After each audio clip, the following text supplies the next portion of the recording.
जय माता दी दोस्तों। शुरू हो रहा है प्रो कबड्डी का कारवां। सीजन 11 की शुरुआत हो रही है और इससे बड़ा मैच नहीं हो सकता था। तेलुगु टाइटंस और बेंगलुरु बुल्स, किंग प्रदीप नरवाल और भैया पवन शेरावत की भिड़ंत के साथ ये टूर्नामेंट शुरू हो रहा है। और दूसरा मैच भी कम नहीं है। यू मुंबा जहां सुनील परवेश की धाकड़ जोड़ी है, तो दूसरी तरफ नवीन आंसू की भी धाकड़ जोड़ी है। वहां जोड़ियों में मामला हो रहा है। दोनों मैच बहुत जबरदस्त है। वीडियो में हम पहले मैच की बात करेंगे, मतलब तेलुगु टाइटंस वर्सेस आपका बेंगलुरु बुल्स। स्टार्टिंग 7 क्या होगी, कौन कहाँ खेलेगा, और उसके अलावा एनालिसिस के नज़रिए से देखेंगे कि कहाँ क्या चीज़ें हो सकती हैं। प्रदीप नरवाल को कौन रोक सकता है, या प्रदीप नरवाल किस पे अटैक कर सकते हैं, पवन के टारगेट पे कौन रह सकता है, जिससे कि आपको फैंटेसी टीम बनाने में मदद करे। और मदद तो मैं भी करूंगा, क्योंकि फैंटेसी टीम मैं भी आपको बना के दूंगा। सबसे पहले बात करते हैं बेंगलुरु बुल्स की, प्रदीप नरवाल की टीम की। प्रदीप नरवाल को कप्तान नियुक्त किया गया है। उनके साथ 2 वाइस कैप्टन बनाए गए, आजिक्य पवार और सौरभ नंदल। तो स्टार्टिंग 7 क्या हो सकती है। अब देखो, 1 कप्तान 2 वाइस कैप्टन, तो 3 तो ऑब्वियसली आपको पता ही है कि क्या हो सकते हैं। प्रदीप नरवाल स्ट्राइक रेडर, आजिक्य पवार रहाने याद आ रहे हैं, आजिक्य पवार सेकंड रेडर रहेंगे। थर्ड रेडर में इनके पास बहुत सारे ऑप्शन है। अक्षय डोल हैं, सुशील खत्री हैं, मनजीत ठाकुर हैं, पंकज हैं। और पंकज और मंजीत तो K7 में खेल रहे थे, पता है आपको, जहां मैं कमेंट्री कर रहा था। तो वहां पे मुझे जो लग रहा है अभी की सिचुएशन में, पहले मैच में मुझे ऐसा लग रहा है कि कहीं ना कहीं सुशील खत्री का नंबर आ रहा है। पिछले सीजन बड़ा अच्छा उनका प्रदर्शन रहा था। जहां तक कॉर्नर्स की बात है, लेफ्ट कॉर्नर पे आपका रहेंगे नितिन रावल। नितिन रावल से आपको 2 फायदे होते हैं। एक तो आपको समटाइम्स रेडिंग का ऑप्शन मिल जाता है, मतलब अगर आप चाहें कि हम एक डिफेंडर एक्स्ट्रा खिलाना चाहते हैं तो वो पॉसिबिलिटी है। लेफ्ट पे आप एक और डिफेंडर डाल दो, नितिन रावल कॉर्नर खिला दो, तो फिर आपको क्या फायदा होगा कि नितिन रावल समटाइम रेड भी कर सकते हैं। तो आपको थर्ड रेडर की आवश्यकता है नहीं। आजिक्य पवार और प्रदीप नरवाल के रहते हुए आपका काम चल जाएगा, अगर आप कॉम्बिनेशन के साथ थोड़ा खेलना चाहते हैं।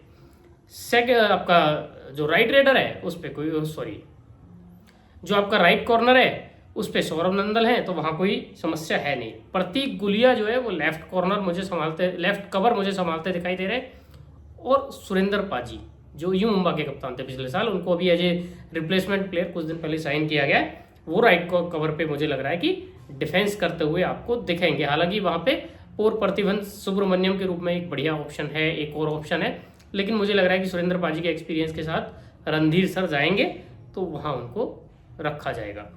अब बात करते हैं तेलुगु टाइटंस की। वहां स्टार्टिंग 7 क्या हो सकती है। पवन शेरावत ऑटोमेटिक चॉइस है। विजय मलिक वाइस कैप्टन नियुक्त किए गए हैं, इसका मतलब फिट हैं, और वो भी वाइस कैप्टन है टीम के, तो खेलेंगे ही खेलेंगे, पक्की बात है। 2 रेडर आपके हो गए। अब मनजीत शर्मा, आपको याद होगा दिल्ली के लिए खेला करते थे, एक सीजन बड़ा ठीक गया था। उनको मुझे लग रहा है थर्ड रेडर की भूमिका में खिलाया जाएगा। हालांकि इनके पास भी ऑप्शन बहुत है, ओंकार पाटिल हैं, संजीवी एस हैं, प्रफुल्ल जवारे हैं, 1-2 ऑप्शन और भी हैं। लेकिन इनिशियल लेवल पे शुरू के मैचेज में मनजीत शर्मा को मौका दिया जाएगा, अगर 4-3 की उस पे जाते हैं। और अगर ये बाई चांस जाते हैं थोड़ा सा अलग तरीके से कि भाई 5-2 पे चले जाओ, तो फिर कोई एक ऑलराउंडर डाल सकते हैं। कॉर्नर अंकित जागलान लेफ्ट पे, कृष्ण दूल राइट पे फिक्स है। और कवर्स इनके पास बड़े अच्छे हैं। अजीत पवार पिछले सीजन बड़ा अच्छा, इनका जो डिफेंस था उसमें अजीत पवार और हामिद नादर मुझे याद आता है, दोनों बड़ा अच्छा खेले, तो ये 2 रहेंगे। और फिर मिलाद जब्बारी दूसरा कवर संभालेंगे, राइट कवर। तो इस तरीके से ये तेलुगु टाइटंस की हो जाएगी आपका क्या स्टार्टिंग 7। अब थोड़ा स्ट्रेटजी पे बात कर लेते हैं, क्योंकि यहां से एनालिसिस करेंगे तो आपको समझ आएगा कि फैंटेसी टीम एक्चुअल में हो क्या सकती है। प्रदीप नरवाल है लेफ्ट के रेडर। लेफ्ट का जो डिफेंस है वो क्या है, अंकित जागलान और उसके साथ अजीत पवार। इन पे अटैक रह सकता है, बनाया जा सकता है इन पे अटैक। तो इन दैट केस आप क्या कर सकते हैं, अगर आप सोच रहे हैं कि प्रदीप नरवाल अच्छा करके जाएंगे, प्रदीप नरवाल को अगर आप ले रहे हैं, तो फिर वो काम कर सकते हैं। वैसे मुझे ऐसा लग रहा है कि थोड़ी स्ट्रेटजी अलग तरीके से हो सकती है, कि कॉर्नर्स पे अटैक हो सकता है इनिशियल लेवल पे आजिक्य पवार करें कि कॉर्नर्स हटाओ, क्योंकि तेलुगु टाइटंस के कॉर्नर बहुत स्ट्रॉन्ग है। कवर कंपेरेटिवली कम एक्सपीरियंस है, तो प्रदीप कवर्स पे टारगेट कर सकते हैं। जब भी अटैक करने जाएंगे वो लेफ्ट कॉर्नर को अवॉइड करके लेफ्ट कवर की तरफ अटैक ज़्यादा कर सकते हैं। तो आप ये मान के चलिए कि तेलुगु टाइटंस के कवर्स को आप इक्वेशन से निकाल सकते हैं। आ जाइए पवन शेरावत पे। पवन शेरावत का जहाँ तक मुझे लगता है कि राइट रेडर है, राइट का डिफेंस जो है बेंगलुरु बुल्स का बड़ा अच्छा है। अगर सौरभ नंदल और सुरेंद्र पाजी की जोड़ी बनती है तो बड़ा सॉलिड डिफेंस हो जाएगा। तो वो राइट से आएंगे और लेफ्ट की तरफ जाएंगे, क्योंकि वहाँ नितिन रावल हैं, वहाँ प्रतीक गुलिया हैं। नितिन ठीक ठीक है ही कॉर्नर पे, प्रतीक गुलिया को वो टारगेट बना सकते हैं, मतलब कमजोर कड़ी पे वो टारगेट कर सकते हैं। तो वहाँ भी फिर आपका समझिए कि प्रतीक गुलिया एक तरीके से आउट ऑफ इक्वेशन चले जाते हैं। विजय मलिक और अजिंक्य पवार सपोर्ट रेडर की भूमिका में अपनी अपनी टीम के लिए रहेंगे। जहाँ तक कॉर्नर्स की बात करो तो कृष्ण धुल बड़ा स्ट्रांग है, और प्रदीप का जो नेचुरल अटैक है वो लेफ्ट पे रहेगा, तो कृष्ण धुल के चांसेस है कि वो अच्छा करें मैच में। लेफ्ट कॉर्नर की हम बात कर नहीं रहे हैं, क्योंकि अंकित जागलान है, सो प्लेयर हैं, समटाइम वेरी गुड, समटाइम हमने देखा पिछले सीजन्स में। इधर के कॉर्नर्स की बात करें तो सौरभ नंदल सॉलिड पिक हैं वहाँ भी, और सॉलिड पिक है, क्योंकि पवन रिस्क लेंगे लेकिन सौरभ नंदल के सामने शायद उतना ना लें। थोड़ा कॉशियसली दोनों की अंडरस्टैंडिंग रहेगी, तू मेरे ऊपर अटैक मत कर, मैं तेरे पे नहीं करता हूँ, क्योंकि वहाँ दोनों तरह का रिस्क है, पवन के पकड़े जाने का भी रिस्क है और सौरभ नंदल के आउट होने का भी रिस्क है। तो हो सकता है वहाँ से थोड़ा आगे जाएं, सुरेंद्र पाजी को अटैक कर सकते हैं इनफैक्ट, क्योंकि वो एग्रेसिव प्लेयर हैं, थोड़ा आगे आके खेलते हैं, तो सुरेंद्र पाजी को भी आप थोड़ा अवॉइड कर सकते हैं फैंटेसी के लिहाज से। तो देखो मैं वो स्ट्रेटजी बता के आपको क्या कर रहा हूँ, प्लेयर्स एलिमिनेट कर रहा हूँ कि ये निकल के 14 में से बाकी प्लेयर्स के बीच में आ जाते हैं, ठीक है। तो इस तरीके से स्ट्रेटजी रह सकती है डिफेंस और ऑफेंस के नज़रिए से। तो उसके हिसाब से जो टीम बन रही है वो क्या बन रही है। रेडर्स की जहाँ तक बात है तो आपको कौन चाहिए, प्रदीप नरवाल आपको जरूर चाहिए, सही चाहिए आपको पवन शेरावत भी। देखिए पवन शेरावत मेरी सबसे प्राइम पिक है इस मैच के लिए, लेकिन मुझे ऐसा लगता है कि प्रदीप नरवाल भी जरूरी है, क्योंकि नाम बड़ा है, कैप्टन बनाया है, कॉन्फिडेंस दिया रणधीर सर ने, तो मुझे ऐसा लगता है कि इस मैच में उनको रखना बेहद आवश्यक है। यहां से आगे कैसे जाएंगे वो हम आगे के मैच में डिसाइड करेंगे। तीसरा जो प्लेयर मेरा रहेगा, रेडिंग में ही लेके जा रहा हूं मैं, अजिंक्य पवार। अगर प्रदीप थोड़ा सा 19-20 हुए तो वो पूरी जिम्मेदारी अजिंक्य पवार के कंधे पे है, फिर अजिंक्य पवार को चलना होगा। और मुझे पता नहीं क्यों ऐसा फील आ रहा है कि ये वाला सीजन अजिंक्य पवार के लिए बहुत बढ़िया जाने वाला है, तो स्ट्रेट अवे अजिंक्य पवार को भी मैं डाल रहा हूँ टीम में।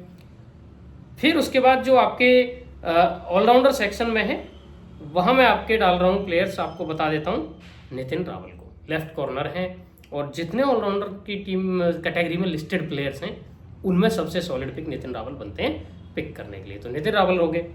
फिर आपका हो गए 3 डिफेंडर, कृष्ण धुल और सौरभ नंदल, दोनों को तो लेना बनता है। अब एक ऑप्शन मेरे पास खाली है, कवर्स को लेके मैं आई एम नॉट कॉन्फिडेंट दोनों टीमों की तरफ से, तो अब या तो आप विजय मलिक वहां पे रख लो, वो एक ऑप्शन बन रहा है, या फिर आप रख लो अंकित जागलान। अब विजय मलिक के साथ सीन क्या है कि विजय मलिक पिछले सीजन खेले नहीं, इंजरी थी, इस सीजन वापस आ रहे हैं, स्ट्रेट अवे मुझे लग रहा है कि मोमेंटम पाने में 1-2 मैच लगेगा उनको, है ना।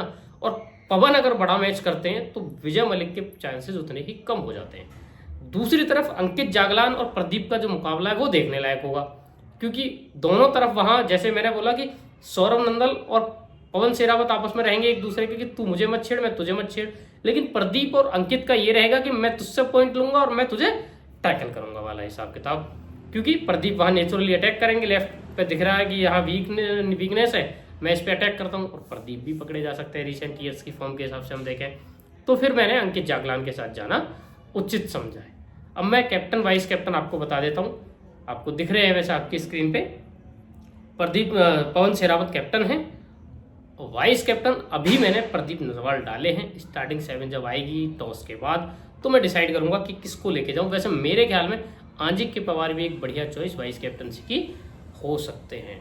अब देखो ये फाइनल टीम आपको कहाँ मिलेगी इस मैच की, वो मिलेगी आपको टेलीग्राम पे, तो मेरा टेलीग्राम चैनल स्पोर्टी मोहित भी ज्वाइन करना ना भूलें, लिंक वीडियो के डिस्क्रिप्शन में और कमेंट बॉक्स में मैंने पिन कर दिया है, ठीक है। दूसरी बात ये कि चैनल को सब्सक्राइब जरूर करें, लाइक शेयर सब्सक्राइब करना बिल्कुल ना भूलें, और खेलना कहाँ है आपको खेलना है विजन 11 पे, विजन 11 ऐप पे ही आपको खेलना है पूरा प्रो कबड्डी मेरे साथ। बहुत बढ़िया ऐप है, ऑनेस्ट ऐप है, और किसी तरह के कोई पंगे नहीं है, विड्रॉल से लेके डिपॉजिट तक ऑफर्स आपके लिए आते रहते हैं, और तमाम स्पोर्ट्स जो आप चाहो वो खेल सकते हैं। तो इससे ज़्यादा आपको क्या ही चाहिए जीवन में, बताइए। तो मेरे ख्याल में बढ़िया ऐप है, जुड़िएगा जरूर, और मैं और आप पूरा प्रो कबड्डी साथ रहेंगे ऐसी मेरी इच्छा है। उम्मीद है आपकी भी इच्छा रहेगी, आप जीतेंगे तो जरूर हो जाएगी, और उम्मीद करता हूँ जीतेंगे। खैर आज चलता हूँ, आज के मैच की दूसरी वीडियो भी है चैनल पे, उसको भी जरूर देखिएगा। और ये अगर आप सुबह 7 बजे से पहले देख रहे हैं वीडियो, तो अभी तक वो वीडियो नहीं आई है, 18 अक्टूबर को सुबह 7 बजे वो वीडियो आएगी। ठीक, बाकी चलो मिलते हैं अगली वीडियो के साथ पूरे प्रो कबड्डी में। बाकी क्रिकेट मैचेस भी अब आने शुरू होंगे धीरे धीरे चैनल पे। मैं थोड़ा कंसिस्टेंट होने की कोशिश कर रहा हूँ, जब भी वैसे मैं कोशिश करता हूँ हो नहीं पाता हूँ। खैर इस बार उम्मीद है कि कोई अड़चन ना आए, आप प्यार दीजिएगा, क्योंकि कभी कभी जब आप प्यार नहीं देते तब भी मेरी हिम्मत टूटती है। फिलहाल इजाजत, टाटा बाय बाय, जय माता दी।